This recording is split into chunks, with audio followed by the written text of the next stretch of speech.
Hello friend, welcome to my YouTube channel Sushant Singh vlog. आज की इस वीडियो में आपको ले चलूँगा नामकुम में एक कॉलम का लेआउट होना है आज। तो चल के देखते हैं किस प्रकार से कॉलम का लेआउट होता है। और अगर आप रांची से या फिर आसपास के क्षेत्र से आप चाहते हैं अपने घर का डिज़ाइन करवाना, नक्शा बनाना या नक्शा पास करवाना, तो आप हमसे कॉन्टैक्ट कर सकते हैं। मेरा ईमेल आईडी और नंबर आपको नीचे डिस्क्रिप्शन बॉक्स में मिल जाएगा। तो चलिए चल के देखते हैं किस प्रकार से कॉलम का लेआउट होता है। तो आप यहाँ देख रहे हैं कि हम साइट पे आ चुके हैं और आप कुछ यहाँ का सीन वगैरह देखिए। इस तरह का कुछ फ्लैट अपार्टमेंट वगैरह बन रहा है।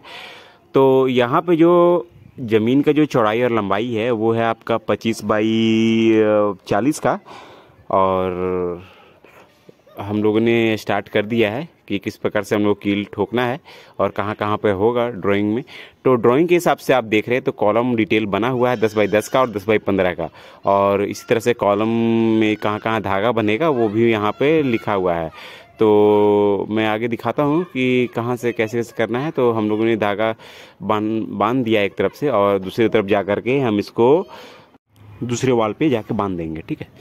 तो कुछ इस प्रकार का फर्स्ट जो है आपका ई नंबर वो हमने धागा बांध दिया है। अब उसके बाद जो डी सी ये जो है हम बांधते हुए जाएंगे। तो वो मैं आपको यहाँ पे देख रहे हैं। तो डी और सी हमने यहाँ पे बांध दिया है लगभग। तो इस तरह से जो भी रहेगा आपका कॉलम देख लेना है कि कॉलम का जो ग्रिड लाइन है वो कितना डिस्टेंस पे है। तो उसके हिसाब से आपको यहाँ पे काम करना है। और अगर आप देखेंगे तो यहाँ पे CDE नंबर हमने बांधा है। और जो भी इसका कॉलम का साइज रहेगा वो आप स्ट्रक्चर इंजीनियर या आर्किटेक्ट से आप उनकी मदद से आप कॉलम का डिटेल्स करवा लीजिए कि बाद में आपको प्रॉब्लम ना हो किसी तरह का, ठीक है। तो यहाँ पे हमने 10 बाई 10 और 10 बाई 15 का कॉलम दिया है depend on the structure load and high राई, मतलब ये G+2 जाने वाला है। तो इसके लिए हम लोगों ने फाउंडेशन जो है वो हम लोगों ने 5 बाई 5 का फाउंडेशन रखा है और जो डेप्थ है वो भी 5 फीट गहरा रखा है। तो अगर यहाँ आप देखेंगे कि यहाँ पे हमने एक तरफ का पूरा धागा बांध दिया है और जो दूसरी तरफ का है यहाँ पे हम लोग धागा बांध करके चेक कर ले रहे हैं कि क्या हम लोग का जो धागा बांधा था वो एक्यूरेट है या नहीं।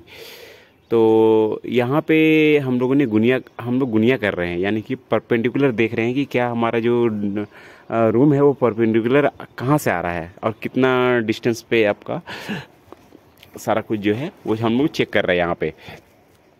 तो कुछ इस प्रकार का यहाँ पे स्टार्ट हो चुका है। और हम लोगों ने गुनिया चेक कर लिया। अब गुनिया चेक करने के बाद आगे जो प्रोसेस होता है दूसरी तरफ का धागा बांधना वो हम धागा बांध रहे हैं। और जहाँ भी ये इंटरसेक्ट करेगा वहाँ पे हम लोग को कॉलम देख लेना है कि कहाँ कहाँ पे कॉलम प्लेसमेंट हो रहा है, उसके हिसाब से धागा को बांधना है, कॉलम को प्लेसमेंट करना है, चूना गिराना है। तो यहाँ आप देख रहे हैं कि धागा बांधा जा रहा है। एक चीज़ का आपको और ध्यान रखना है कि फाउंडेशन के लिए मैं एक इम्पोर्टेंट बात बता दूं कि अगर आप 5 बाई 5 का गहरा गड्ढा करवाएंगे तो आपको 4 इंची लगभग PCC और सोलिंग जो होगा वो करना रहता है, ठीक है। तो इसमें आपका करीबन 6 इंची आपका चला जाता है। तो 4.5 फीट बचता है आपको फाउंडेशन के लिए गहराई। तो इसलिए आपको लगभग 5 फीट रखना है। और देख लेना है कि अगर G+3 जा रहे हैं तो फिर हम आपको 5.5 से 6 फीट गहरा आपको गड्ढा करना होगा। और चौड़ाई भी उसी के हिसाब से आपको बढ़ाना होगा और डिज़ाइन के हिसाब से आपको सारा कुछ प्रोसेस है। तो ये जो जगह है ये आपका नामकुम जो ब्रिज है वहाँ पे ये काम चल रहा है। तो ऑलरेडी ये मेन रोड में है तो काफ़ी अच्छा एक लोकेशन बन जाता है आपका। तो यहाँ आप देखेंगे कि हमने फाउंडेशन के लिए मार्किंग कर दिया जहाँ जहाँ पे हमारा ड्राइंग के हिसाब से फाउंडेशन आ रहा है। तो हमने जब धागा टोटल बन गया तब हमने इसको 5 बाई 5 का टेप से मेज़रमेंट करके कि 2.5 फीट सेंटर से हमने 2.5 फीट ले लिया है। और कॉलम का जो भी फाउंडेशन है वो 5 बाई 5 का वो हमने यहाँ पे स्टार्ट कर दिया है। तो आप यहाँ देखेंगे तो यहाँ पे एक बोरिंग है जहाँ पे पत्थर रखा हुआ है। तो आप बोरिंग को हमेशा स्ट्रक्चर के बाद करवाएं, मतलब कि स्ट्रक्चर हो जाए, यानी कि कॉलम का मार्किंग हो जाए या फिर कॉलम आपका डिज़ाइन बन जाए, घर का नक्शा बन जाए। उसके बाद आप फाइनल करें कि हमको डिसाइड करना होगा कि आप कॉलम कहाँ पे आप बोरिंग कहाँ पे आप कराओगे। तो आप यहाँ पे देख रहे हैं कि फाइनली पूरा जो फाउंडेशन का साइज़ हमने यहाँ पे दे दिया है और मार्किंग कर दिया है चूना से। तो कुछ इस प्रकार का पूरा डिटेलिंग है यहाँ पे। और मेरे और भी इस कंस्ट्रक्शन से रिलेटेड और भी मैं वीडियो आपके लाते रहूँगा, तो चैनल को सब्सक्राइब कर सकते हैं।